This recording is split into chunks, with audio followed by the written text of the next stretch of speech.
he's a loner man. He likes it just that way, you know.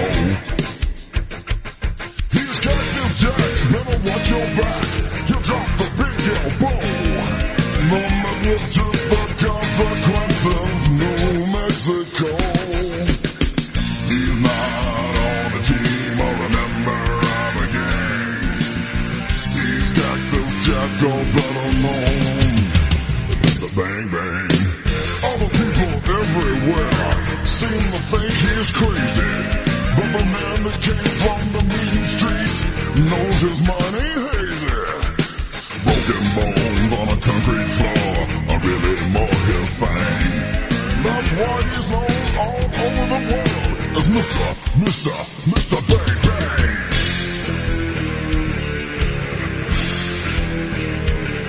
Bang Bang.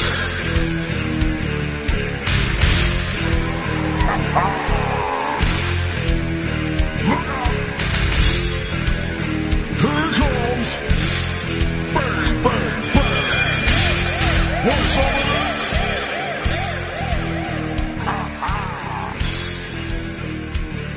Bang, bang! And the hardcore legend himself, Mr. Mick Foley. Mick, how are you, man? I'm doing great. And again, helping out my buddy who's got his own energy drink. So if you want to pick up a Zoa, help out a struggling Dwayne Johnson, we would both appreciate it. By the way, did you happen to see Young Rock, the Foley episode? I did. What'd you think? I wrote a little post about it, and I said, most of my great moments have come in front of packed arenas, that you can share it with people. And here I am, it's just me in my hotel room. I'm fighting off tears. Wow. I really was. The actor captured the spirit. He didn't look that much like me, but he captured the spirit of it. And I just thought, wow, that is, I didn't know, that I obviously, the talks I had with Rock, when he was, before he became a dad or when he was a very new father with Simone, about my love for Christmas must have had an impact. No doubt. Because that made an impression on him. No doubt. And even though there are some facts there that are, smoothed over, the spirit, it's true to the spirit of that friendship. And I was just really blown away, especially by the life-size figure of Tori Amos made out of every thumbtack. Hilarious. I'd pulled out of my back. There is no such thing. But it's hilarious. It's hilarious. And I wonder now if there actually is such a thing, and if there is such a thing, how I can get it. Because I would love to have that as part of my, just part of the Foley House collection. I love it. I think Young Rock probably gets a bad rap. I think a lot of hardcore wrestling fans who take a look and they say, well, that's not exactly how this happened. Man, the show's not for us. Yes, it's for lapsed fans, casual fans, not the hardcores. Yeah, it's for families and such, and people who aren't really fans, but maybe could be. Not exactly the same thing, but Tommy Avalone, who did the I Am Santa Claus and went on to do the Bill Murray stories and the I Love You, You Hate Me, the Barney documentary. It's great out there. Job on that. Yeah, it's a great job, and the Bill Murray story is outstanding. Although I think his crown jewel is I Am Santa Claus. Yes. And, I was actively a part of it, producing it, helping with the editing. Even though I didn't know anymore which buttons to push, I could tell him, I think this should go here and this there. And as it pertains specifically to the Santa, I know we're not here to, any of you guys tuning in, we're not here to do a long-form deep dive into I Am Santa Claus, but I was just pointing out there was a swinging Santa, and I said to Tommy, I said, instead of,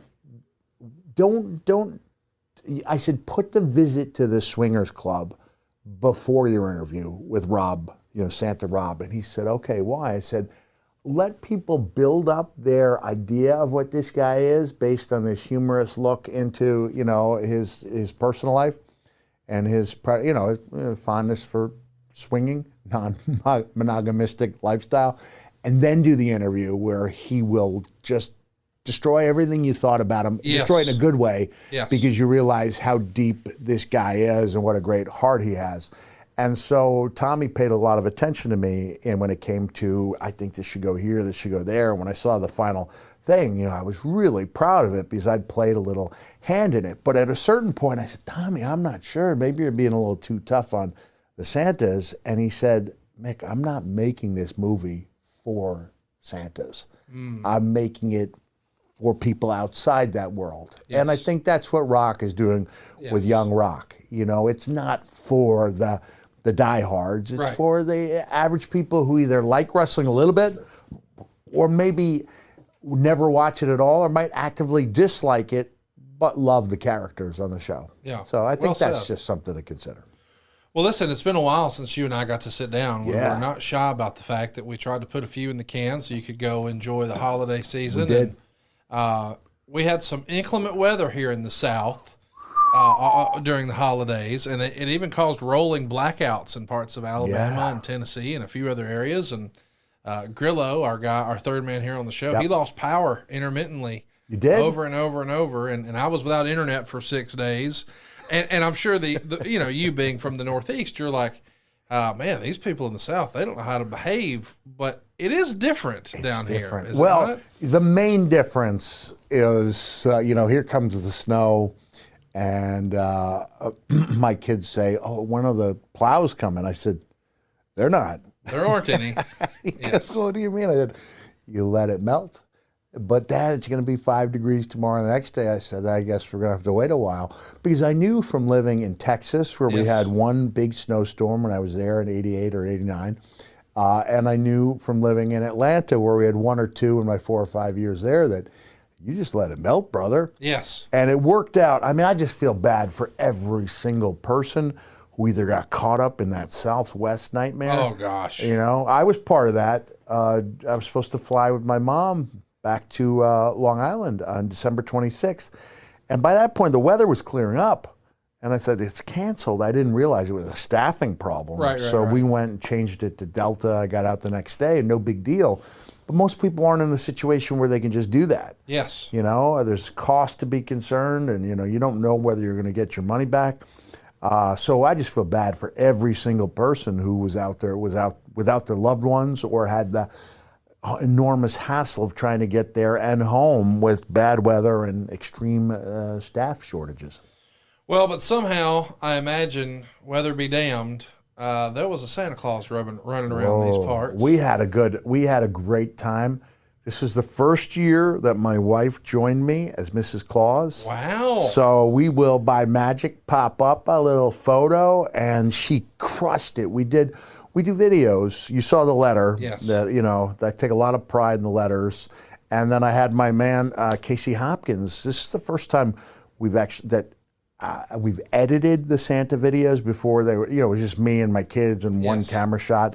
And we had music, and they were well edited. And I've been doing this. I've been in this world, this Santa world, for 12 years. If someone's done better videos, I've never seen them. Right. I really haven't. I was just really proud of it. It was really cool that my wife was able, and we only do them for about 12 or 15 of, it's my colleagues in wrestling. It's a few personal friends and a few family members. That's it. But it was great. It was really great because my entire family was there for Christmas for the first time in 4 years. Wow. COVID had really crushed us the last few years. So we were all together. My mom was down there, and it was a great Christmas. That's awesome, man. I'm glad to hear it. And I'm sure there's some funny stories we'll get to tell about next Christmas, but I'd be remiss if I didn't ask about a chat you had with a mutual friend of ours, Mr. Kevin Nash. Yeah, man. I posted about this. I don't hate the idea that I'm not supposed to talk about a show I may or may not be doing. WWE and A&E is going to ask me to talk about it in probably next month or so. But hypothetically, let's say there were cameras rolling when I made my visit. Kevin, we know he's been through a lot. Yes. And I believe his podcast is a great source of comfort to him. Absolutely. Especially the way it's been received.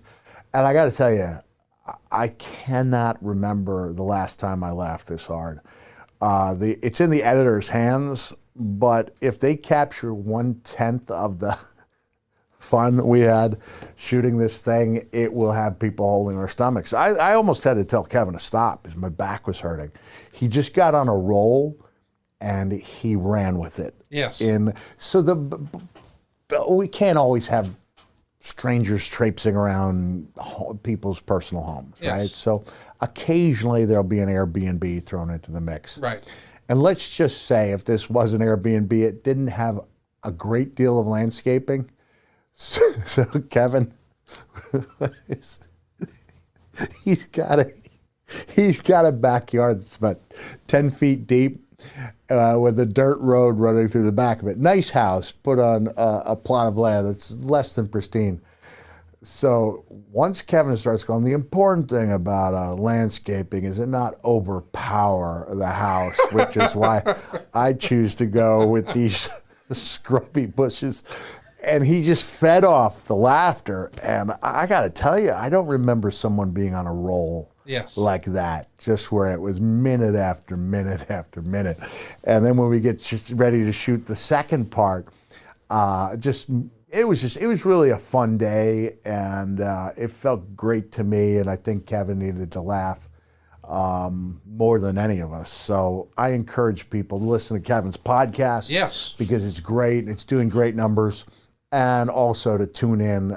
Every episode is going to be good of this show, but this one's going to be a knockout. Hypothetically. Yeah, hypothetically, if I am indeed involved with A&E and WWE, this episode will be a great episode. One of the funniest, wittiest, sharpest minds ever in wrestling.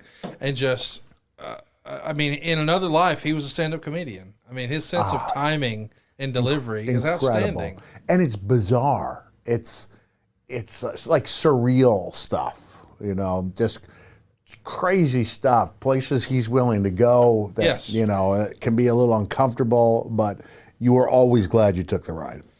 And, of course, we also want to mention that as we sort of put a button on our holiday travel, you had some friends of yours take a look at our Christmas episode. And I know we wanted to talk about that. Oh, yeah. One of my favorite stories about Brandon and his mom. And when I was telling the story to you guys a few weeks ago, the mom and dad they told me Brandon, he's out of the magic age, and they were deciding how they should handle the news. That okay, maybe you've outgrown this, but let me tell you who Santa was. Right. And so I wrote a letter. It took me about an hour to write a letter, different than the one you saw with that I wrote for Nick and Mickey, but the same amount of time that went into it, just saying that you've reached that point in your life where you have questioned whether one man can circumnavigate the globe in a single evening. Truth is, you can't do it with a lot of help. So I'm like, Dad, I'm walking a line there, yes. But I'm more or less admitting Santa needs some help. And I'm also asking him if he would do his part to make Christmas as magical as possible for his two younger sisters, one of whom is a gigantic WWE fan and a fan of mine without any prompting. And she's got about a year to go until the magic age.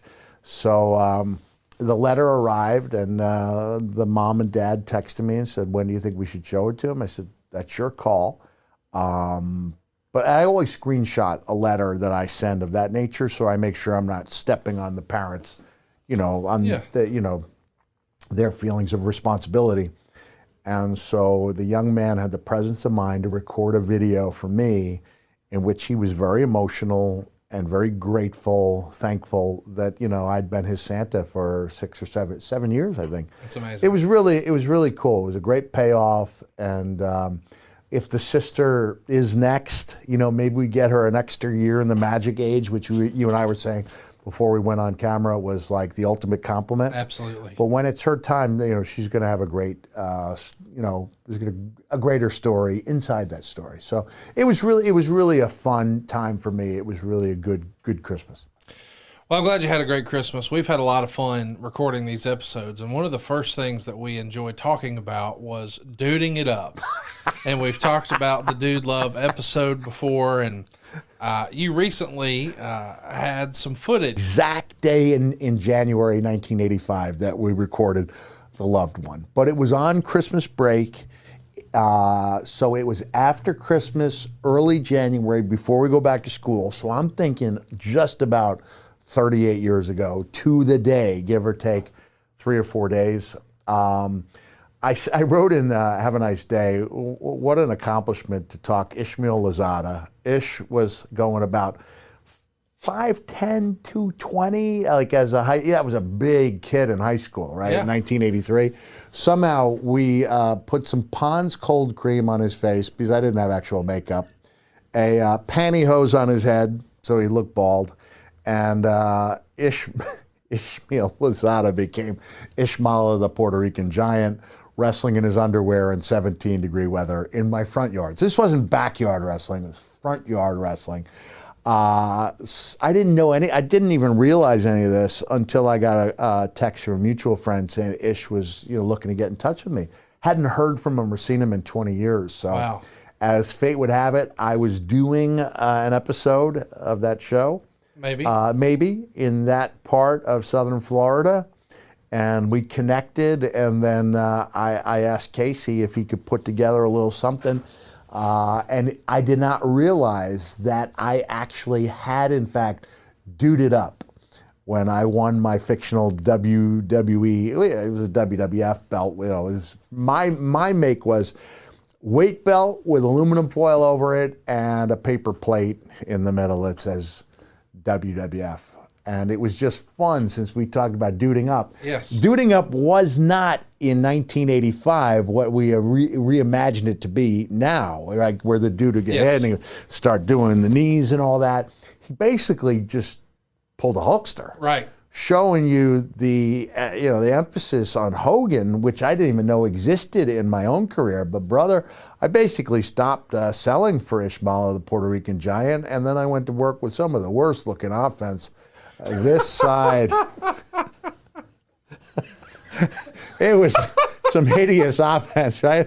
I had the big thrust, the palm thrust that Snooker used. I believe there was some weak punches to the midsection, and then a sleeper for my finish, a sleeper hold for a finish. But it was pretty epic to see the dude just stop selling, brother. He just duded up, and the rest is history. I love it. It's so fun to reminisce and talk about, the way this all evolved from your childhood dream to living it to now getting to create other childhood dreams for kids as Santa Claus. It's just, you're the most interesting person I know, dude. Whoa, really? Oh Yeah, man, thank I mean, you. I don't think that's a stretch. I mean, I'm like the Dos Equis guy, right? well, except you're real. I mean, sincerely. By the way, I don't think anybody would have bet that I was going there, but I mean, we love comeback stories. Yes. We love them. Now, even the Trevor Lawrence story pales in comparison to what's going on with the Buffalo Bills. yes, Which is just phenomenal. And a reminder of the good that's out there in people's Yes. hearts. And I'm gonna write something, I think, of consequence. So something substantial. But basically, $8.5 million are in this fund for the toy drive. So whether or not he can play it, and we pray he can, we hope he can. But this gentleman has a chance to be a really amazing force in Western New York, where Yes. they're really loyal. Really loyal. To their team. Bills fans are, as enthusiastic as any NFL team, and they've suffered through a lot of bad years and ridiculously cold weather. They reached the Super Bowl 4 years in a row and became a joke because of it. Yes. If they'd won one of those four, they would have been a dynasty. Yes. Instead, they're a punchline. And man, I just think the chance that this gentleman has to become a force for good for decades to come, is really something that we should all look forward to. we're all looking forward to seeing what's next for DeMar Hamlin. I'm pumped about the NFL playoffs, but I'm even more pumped to talk about Royal Rumble. Let's do it. Because you, as we've established on this very program, are Mr. January. I mean, you are. all of the great stuff that's happened in your wrestling career, more often than not, it happens in the month of January, and perhaps nothing bigger than what we're going to talk about today. I can't believe it. It's been 25 years since Three Faces of Foley in the Royal Rumble. Incredible. Incredible. Now, probably there were two men in the dressing room who thought to themselves, yes, I lost my spot in the Rumble. But we are about creating memories. Yes. And sometimes you have to take one for the team. Yes. Like the gimmick battle royal that took place. Yes. There were a lot of guys. I think it was specifically men and who'd been cost a Rumble, or had been cost a battle royal, an entry into the WWE traditional WrestleMania battle royal. But it's the gimmick battle royal. Yes. It's about creating a memory, and you need to, on the big shows, you have to come up with things that people will remember fondly. So I'll go out on a limb and say, I apologize to whichever two pieces of talent I cost a spot to. You don't know who they are. I don't know who they are. Yeah. But I think they may not even know who they are. They may not know who they are. There may be 30 guys who think it was their spot. Think it was their spot. Yeah. But that was really special. That was really fun. And I think in the history of the Rumble, I think it's a top 5 moment. I would agree. Top 5. I think it's really safe to say it's top 10. And we cost 2 people a spot, but we created a memory that has been a source of fondness for 25 years. That awesome street fight you had with Triple H at Madison Square Garden, that incredible I Quit match with the brutality of the chair shots of you and Rock, and this, man. Don't forget. Santino, Sock come on. versus Cobra, brother. There's a lot of fantastic Royal Rumble memories with Mick Foley. Let's just pick up where we left off. We recently talked about the Montreal Screwjob, and you went to the taping after that Raw taping, where you're going to be, protesting for one show, but back the next night.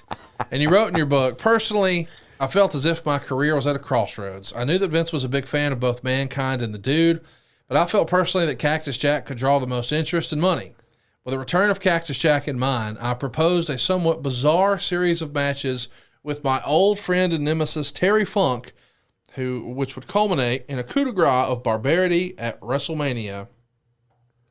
Yeah, I kind of wanted to do off-site.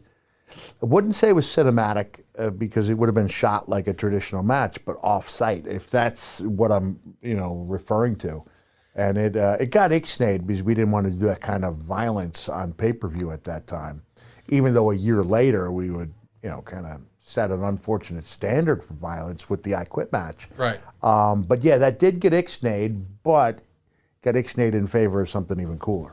Let me ask you about this, because I'm fascinated by the idea that, all right, we're going to protest, we're quitting, we're not coming to work, we have a change of heart, we show up. Is it that day when you come back where you say, hey, here's what I'd like? Do you feel like at that point you have a little leverage? No, I don't know if it's that I had any leverage. I think it goes back to, this is Tommy Billington doing an imitation of Harley Race.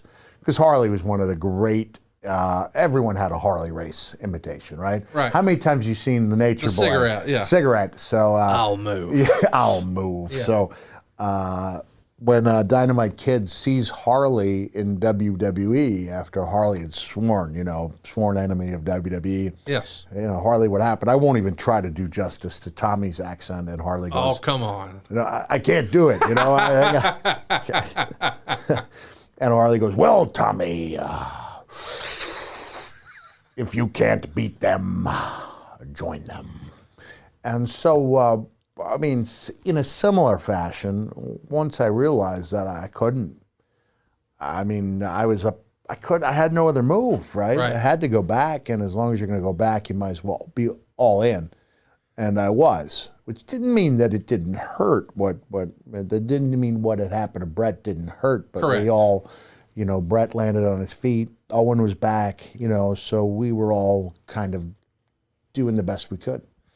So you wrote that it was a conversation with Victor Quinones that put the thought in your head, a best-of-7 deathmatch tournament between yourself and Terry, with the blow-off being at WrestleMania via satellite live from Terry's Double Cross Ranch. So that's the offsite you were sort of alluding to. But a best-of-7 deathmatch. And what's crazy is I never imagined that Vince would be into that idea. And we just recently talked to Court Bauer over on adfreeshows.com, and he talked about showing Vince electrified barbed wire matches, you know, those explosions and stuff, and Vince was like, okay, let's do it, which totally blows me away. Like, what? How would he ever even consider that? And I forget, this is the same guy who once had a fire ring around. Yeah, we did some, and clearly, you know, the cell was, you know, and it was not only was that match hardcore, but the one that preceded it with Shawn Michaels and Undertaker, which for my money is still the best cell match has ever been. Yours is most memorable. Mine's the most memorable. That was the best. I think that's a good fair way to do it. But they took pride in and marketed the barbarity that we were going to promise, and that became a problem as the cell matches went on, because some of them did not live up to that billing, but that's what it was supposed to be. So Vince, I think we went a long way from when who was the gentleman with the Duke the Dumpster Droese, the gentleman with the garbage cans. Yes. Remember he attacked Lawler, and then they had to apologize, or did Lawler attack Duke? But anyway, there's a garbage can attack, and it was almost like a public apology because it was seen as being too... And like 18 months later, we're pulling guns on TV. It escalated. In a hurry, in a hurry. So what was your vision for death matches with Terry Funk? Oh, man, we're going back 25 years. I remember the idea for the blow-off, although I had forgotten it was... I had suggested Double Cross Ranch. I thought it was on some exotic island. Although I think FMW did have a couple exotic island matches. They did. Where like a floating ring and the whole thing. Yeah. I think it was just, best of 7, thumbtacks. Thumbtacks would be one match, barbed wire. But we could figure out the different stipulations, but it would come down to the 7th death match, which would be WrestleMania. And the thing is, as crazy as that may sound in hindsight, let's remember in 1996, they did a Hollywood backlot brawl with Goldust and Roddy Piper. So it's not as if to say this is totally out of the question that we would do something off-site at WrestleMania. But, man, what could have been you and Terry Funk at the Double Cross Ranch? Obviously, you go pitch this. The other thing we got to discuss is Terry had walked out on the company just a handful of years prior at Survivor Series 93. He was supposed to be one of the masked wrestlers with Shawn Michaels against the Hart family. And the story, of course, is he decided he didn't want to do the job. Is that why he didn't do it? Well, that's what people say. And he left a note with all the gear that said his horse was sick. My horse is sick. I've got to go. Yeah. Which is code for no thanks. But this is Survivor Series. Yes. Terry Funk has put over a who's who of legendary and not so legendary figures. Like Terry was a guy who did what he thought was best for business. It surprises me that I'll ask him about it. I'm going to see Terry in a couple of weeks. So I have a convention in Albuquerque, and that's only about 5 hours from Amarillo. And gonna make that's the a ride. drive I'm going to make the ride for, and I will ask him, and I will have an answer in a couple of weeks. Well, you wrestle against him when he does return to the WWF in late 96 and early 97, and then you work the Rumble against him. But in the meantime, he would go on Shotgun Saturday night and call Vince a GDSOB, except he said it the real way. And I think he even said that someone's mother may have been a whore, if memory serves. And I think these are all things he was told not to say before they went live. Yes. Yeah. And then he just did it because they're live. They're live. This is, Bruce tells a great story. The best. The best story about talking with Rock. Rock is concerned because Hunter's going off script.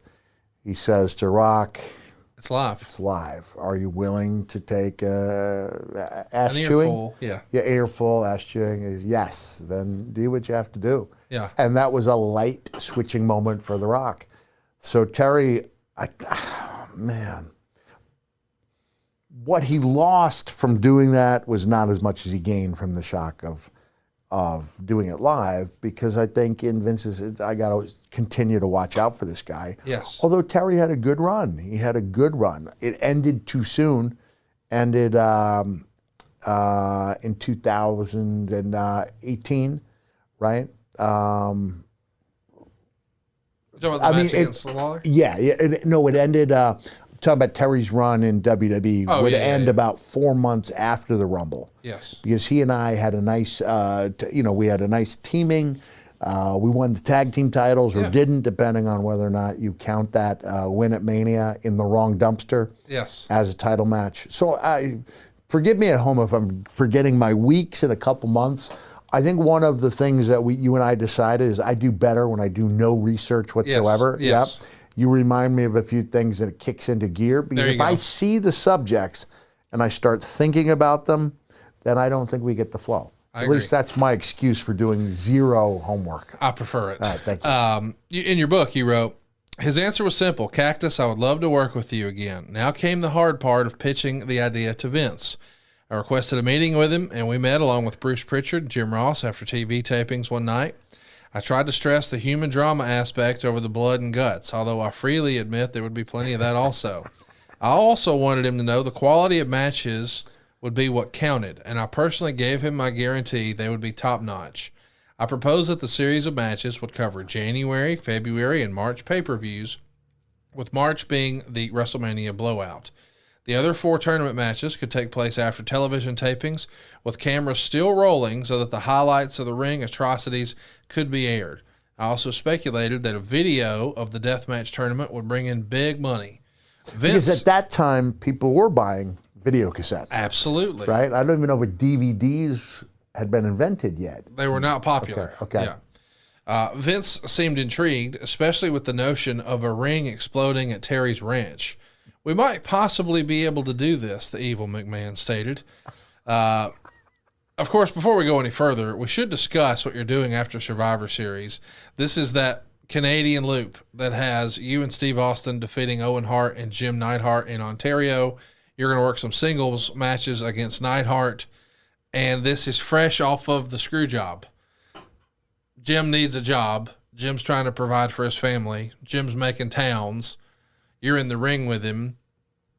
Did it feel different? Did it feel awkward, or another day at the office? Because it was Jim and because he was related to... Because of the relationship. He's part of Brett's family, and he's still here. And not that you were judging him, but I'm sure he felt a certain type of way about, should I be here? Should I not? All of that. Yeah, and that was the unfortunate fracturing of the hearts over... that was really tough. Yes. That was really tough. I mean, bottom line, Owen was back.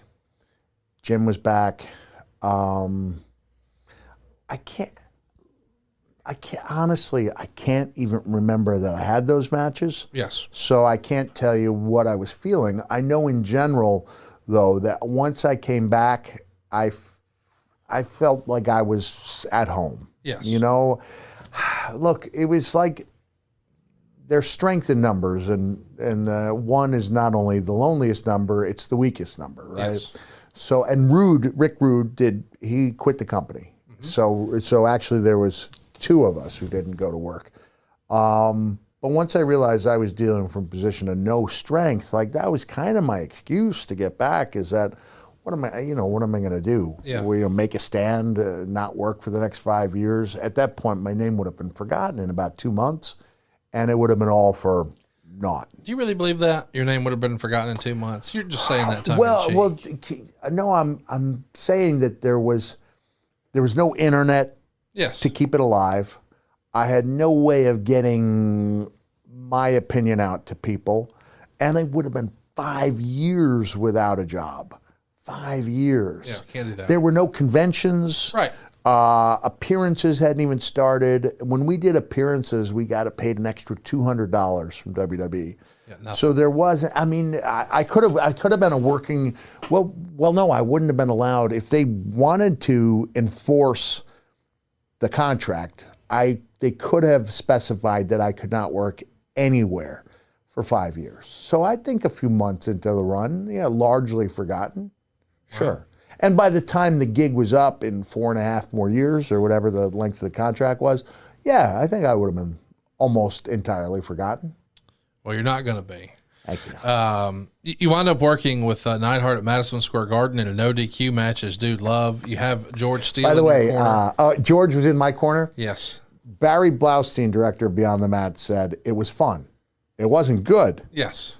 but it was fun. So yeah, me and so that would have been Dude and Jim the Anvil Dude and Neidhart. Jim at the Garden. Okay. Yes, with the animal in your corner. You're also on Shotgun for a few weeks. You're going to defeat the Sultan and Mark Mero. All of a sudden, I'm starting to see why maybe you want to work with Terry Funk. Maybe. The Sultan is Rikishi, right? Yes, but it's Shotgun. Right. It's but Shotgun Saturday Night at that time was Had a little buzz. It had a little buzz, and it was supposed to be something.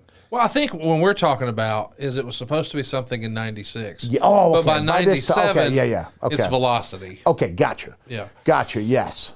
You're not on the December 97 In Your House pay-per-view. It's now 3 In Your Houses where you're not wrestling on the show, which is a damn shame because we all know you, sir, are Mr. In Your House. Mr. In Your House. The only wrestler with his own podcast theme song. There you go. And the Really, can we play just a little bit of that? yeah, let's do it right now. It is catchy. It is. Nice tune. And you can see the link below to pick up that T-shirt. So the next night on the December 8th Raw in Portland, you're going to defend, or you're going to pin rather, the WWF Tag Team Champion Billy Gunn with a double arm DDT. But after the bout, the Road Dogg, who was doing guest commentary for the bout, comes in and hits you with a steel chair before placing one of the tag belts across your face so Billy can hit a leg drop on it.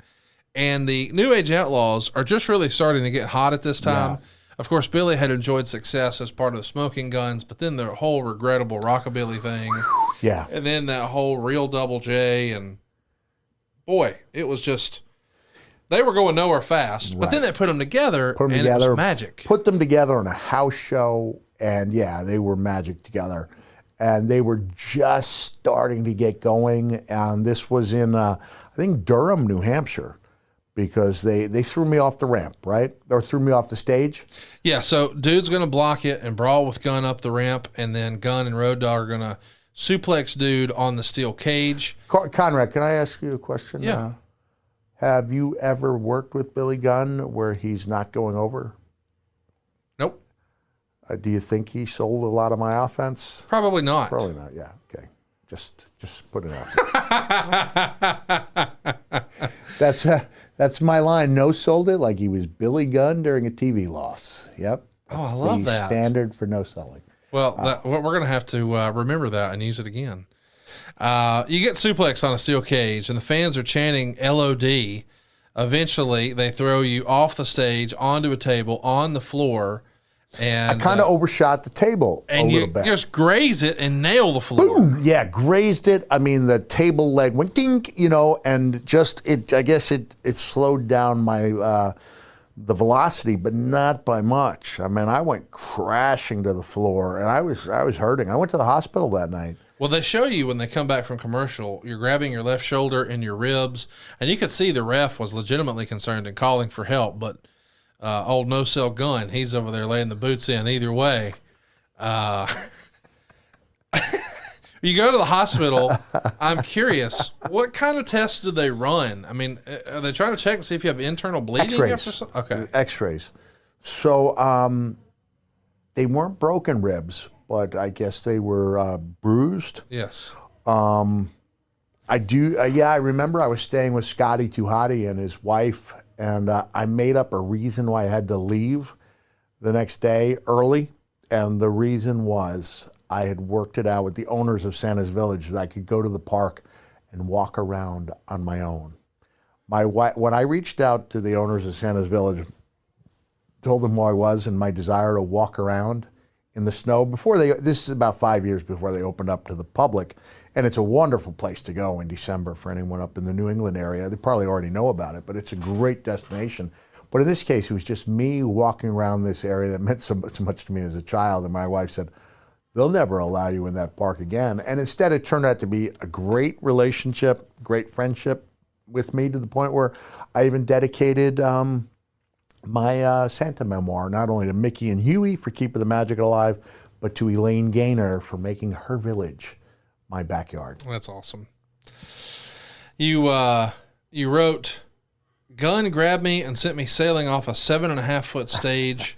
I once heard the ring referred to as being 15 feet high, but that would make me about 13 feet. Oh, and you're 10 talking about inches tall." the cage? Yes. Because it was a 15-foot high steel cage, and there are shots, where guys' heads are about 6 inches from the top of the cage, but you just hear it so often. Yes. 15-foot high steel cage, it becomes part of your... Yes. Like the 10 pounds of gold. Right, exactly, yeah. Let's fast forward. Once we know you're okay and you just got the bruised ribs, on the 15th, we see the very first Vince Attitude promo. This is where he starts talking about how we're not going to insult your intelligence with good guys versus bad guys. Yeah. Did you see that happen, like as a pre-tape, or did you watch it on a monitor? Did it feel like there was a shift to you as someone who was inside the business? When we did the Pillman episode a few months back, I think I brought it up then, or maybe you brought it up to me, that Vince talked to all the men and women in the dressing room within a couple days of Brian's death, and said what we were doing before is no longer working. And if we're going to be successful, we need to rely on all of you to bring out yourselves in your characters. That, to me, was the dawn of the Attitude Era. You could pinpoint it with, the arrival of a couple other people, or Austin 316, or even though Austin 316 was already taking off in a huge way. But to me, that was the difference maker. That was the gear shifter. And there was a palpable sense of excitement that I think we've talked before about, Kevin Nash coined it, you were a thing, you were a job vocation, right? Yeah. That so many of the characters, they were gone, right? Yes. The one-dimensional gimmicks that had worked well in the 80s, thing of the past. Right. More well-rounded characters, amplifying their own personalities became the way to go. And without that talk and without that shift in opinions from Vince, we would have been swallowed up by WCW. I do feel like there's a snowball effect here. I don't mean swallowed up and gone, but we would have been a distant second to what they were doing. I just mean in terms of, you take a look at 95 with the debut of the Goldust character, and then your debut in 96, and then Austin 316, and then all of the Sean stuff in his shorts and DX, and it does feel like it starts to gain more and more momentum, and then it just takes off. Yeah.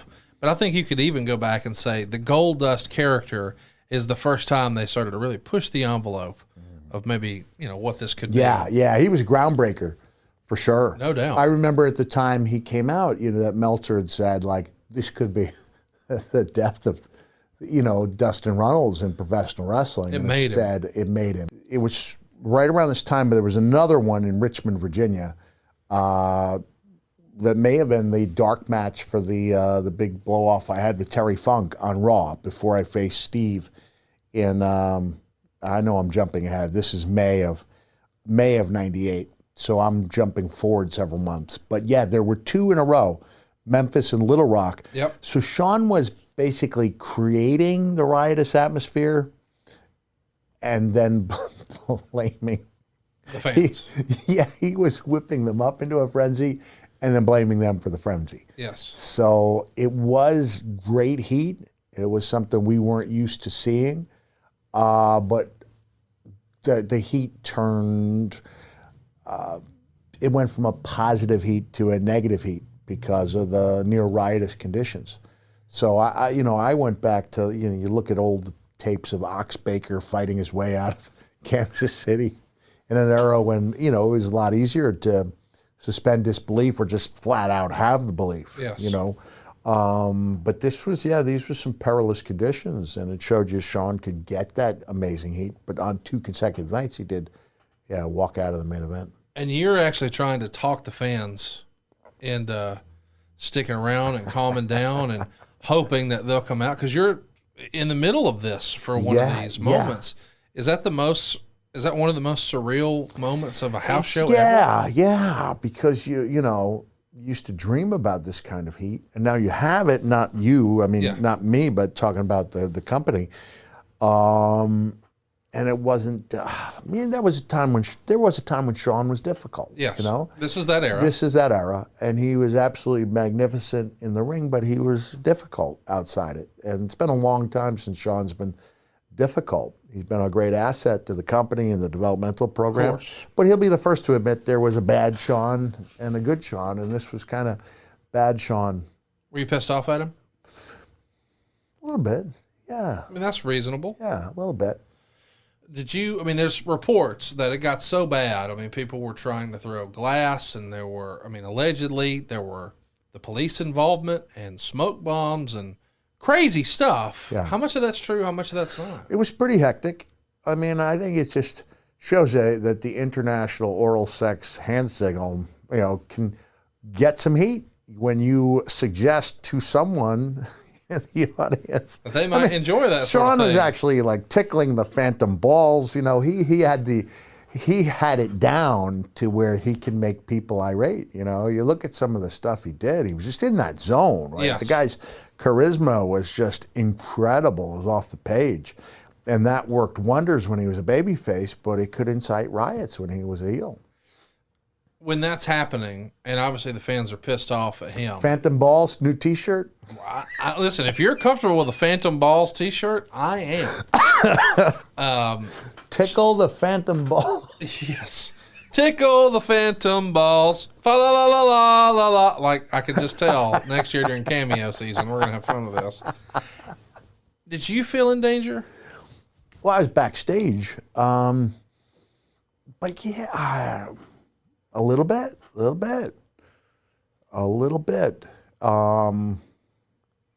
Because if it got to the next level, then we all have to run out there and stand by our man. You can tell I've been watching George and Tammy on Showtime. Excellent. Did you finish it yet? Oh, I love it. Loved it. Yeah. It's a good show. Yeah, really good.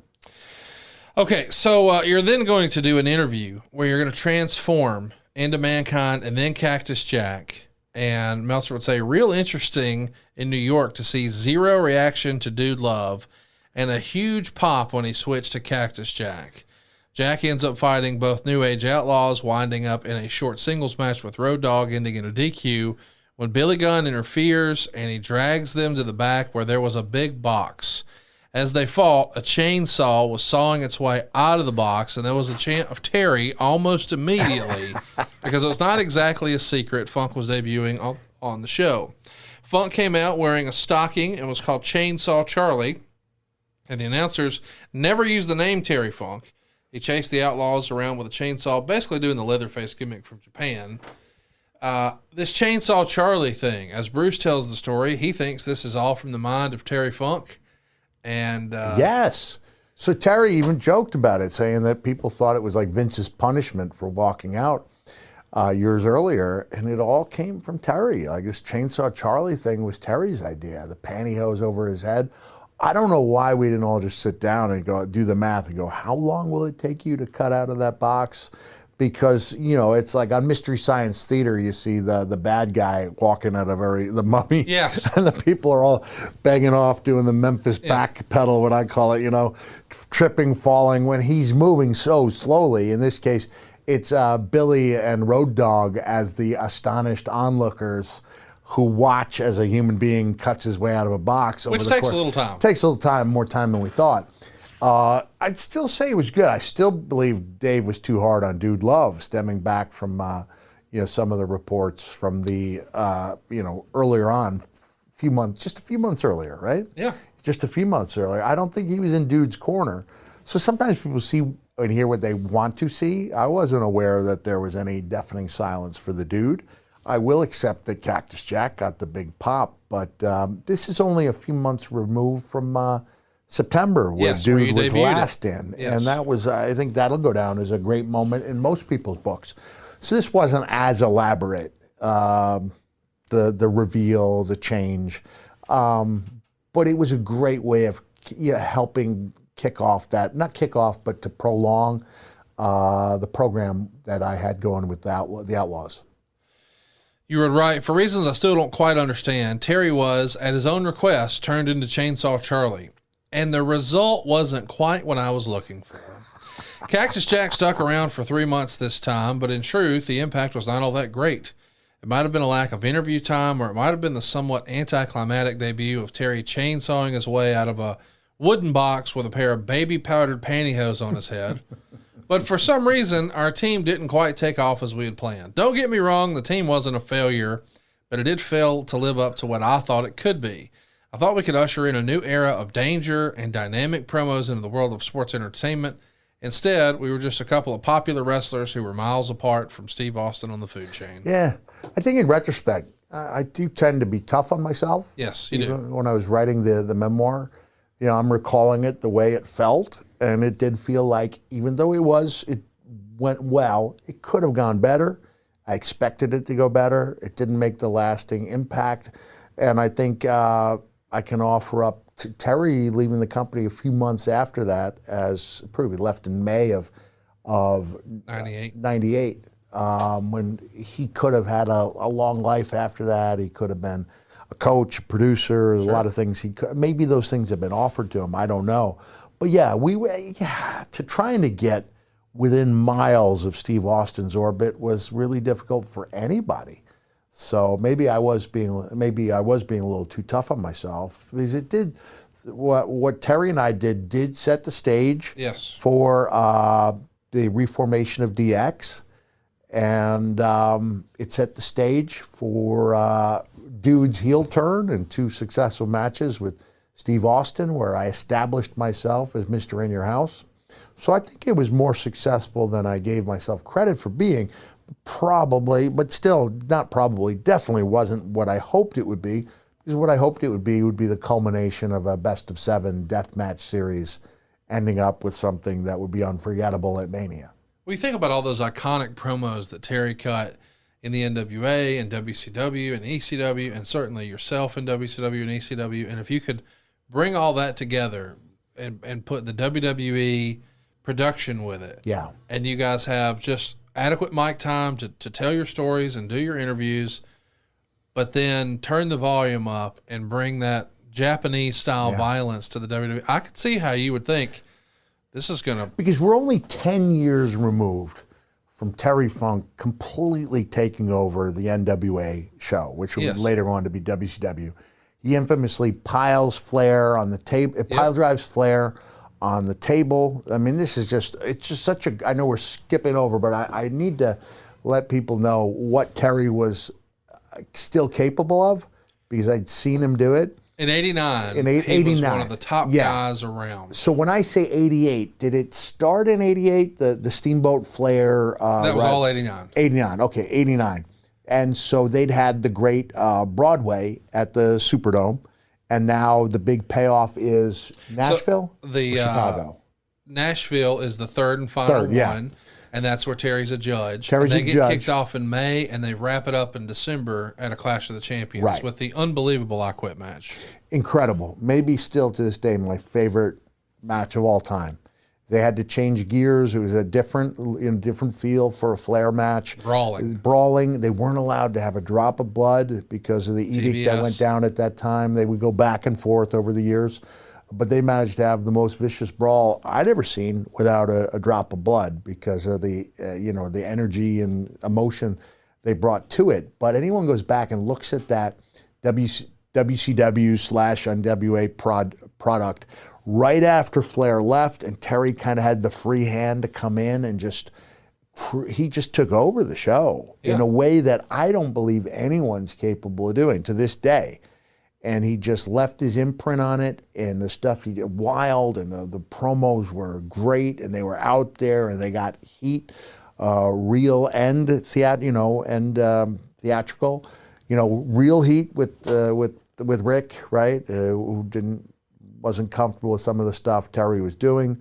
But brother, when Rick came back, Terry was he was ready. He was ready, and they had some classic matches, like you said, culminated with that amazing I Quit match. So we're only 9 years removed from that. He looks to be in the best shape of his Yeah, life he there. was, I think, early 50s at that time.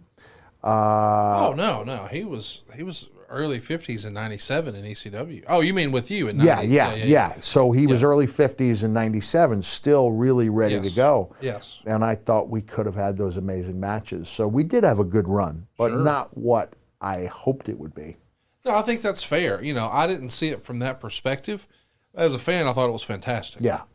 And he did the same thing everywhere he went. Yes. He would. You wouldn't see it because everything was regional. But you go back and you look at Dusty Rhodes and the Florida stuff that he did.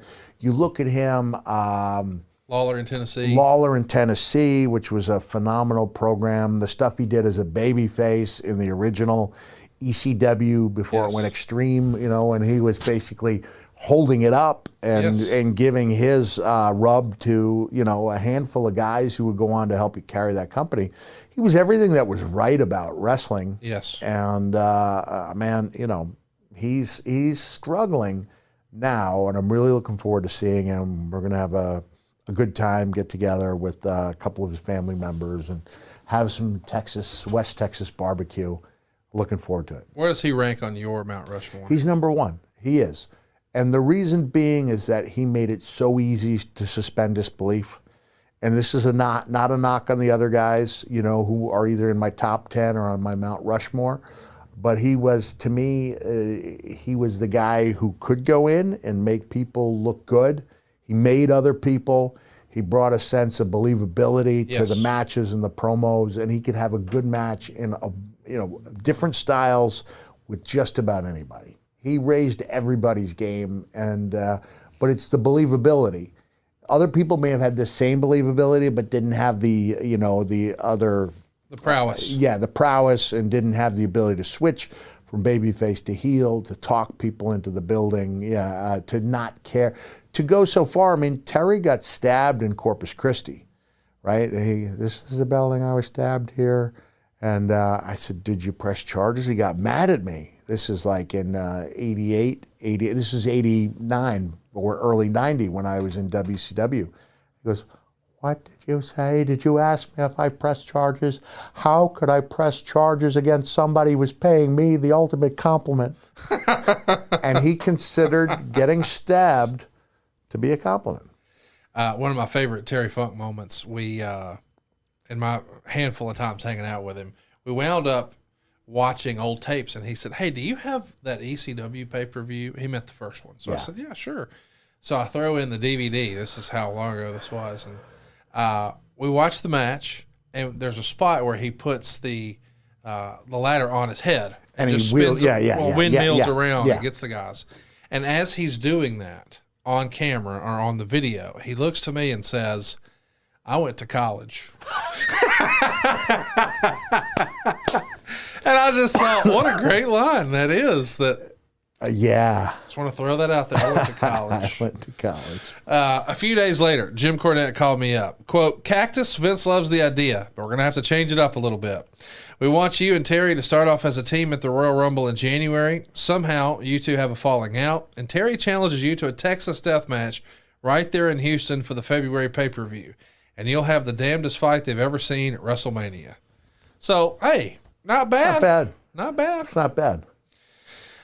Then Raw, of course, is taped on December 30th. It's going to air on the 5th. You're in New Haven, Connecticut. The Outlaws are going to beat the Headbangers. And after the match, here you guys come out, and you're going to do an interview introducing yourself to the WWF fans, saying that you're going to bring blood and barbed wire into the WWF in 1998, and that Chainsaw was one of the greatest wrestlers of all time, your childhood hero, and your toughest opponent. And then Chainsaw does a Terry Funk style promo, which makes me laugh. You do get Madison Square Garden house show on the 10th, so just a couple of weeks after Christmas in 1998.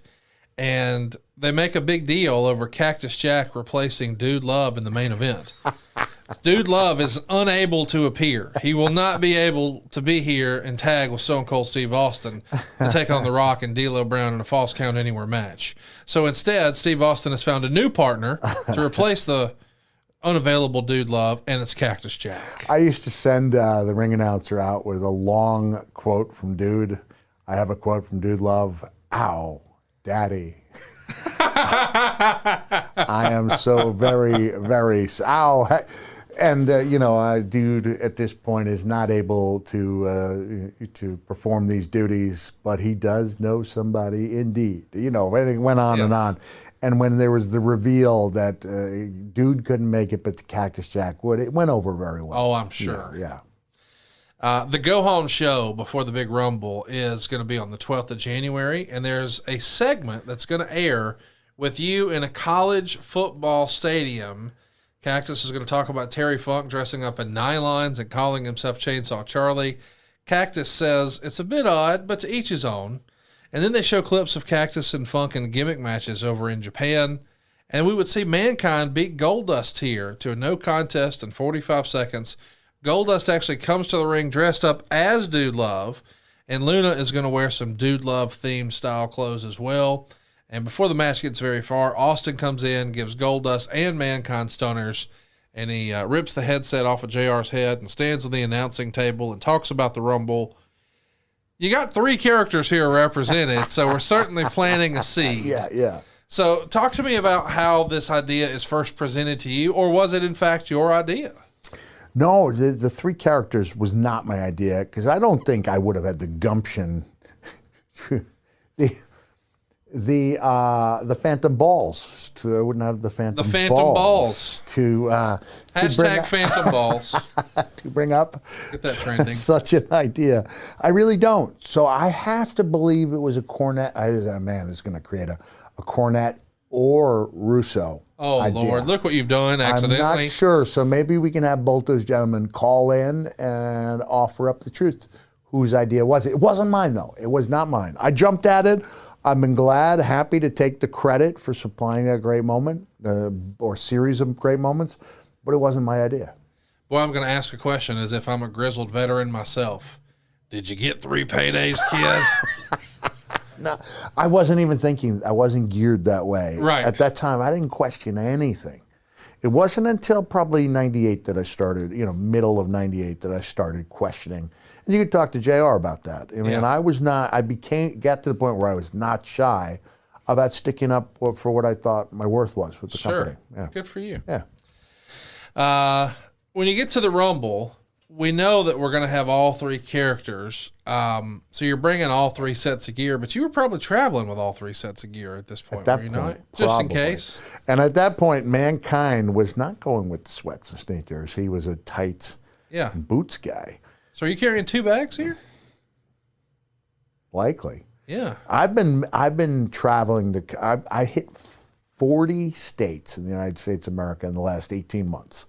So it's been a lot of traveling and some international dates, like Australia, New Zealand. And you're a 1-bag man. I'm a 1-bag man. Yes. So I'm a 19-inch carry-on man using the buy and discard method where you you bring your underwear, just boom. It's easier to discard and buy than it is to wash. And in 98, though, here for the Rumble, you're probably, especially on a TV day, you're going to bring all 3 sets. I got to bring all all 3. Yeah, definitely. So the idea that you're going to be in it 3 times, clearly they're going to lay out the Rumble and they're going to allow you time to, change and all that jazz. But were you worried about, I know this sounds silly considering who I'm talking to. What if something goes wrong and you get hurt on the first one? Conrad.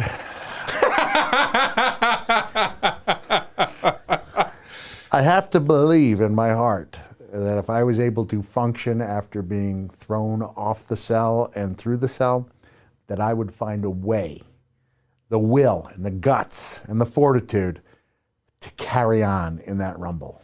I have no doubt, but I just asked myself, if you're out there as character number 1 and tear a damn quad, what? No, it's mathematical. No quads equals no quad tears. Okay. So, yeah. Well, so there you go. Just do the science. Duh. Every Silly guy me. who's ever been badly injured, good physique. Right. Yeah. Fat doesn't tear, brother. All right? Gelatinous just bumps and moves on. I was really worried about Tommy Dreamer a couple of years ago. Took a bad bump on TV. And I sent him a text message to make sure he was okay, and he came back with the fat doesn't tear. Yeah. Oh, I love it. Fat doesn't tear. A new T-shirt available now. Austin, of course, wins the Rumble. I guess technically. But who won the hearts? Well, that's the thing. Nobody even really thinks about the fact that he won the Rumble, because when people talk about the 98 Rumble, they talk about you 3 times. Yeah. I think this is interesting, though, because he technically only eliminated 27 men. And I know when it came time, he was trying to eliminate me.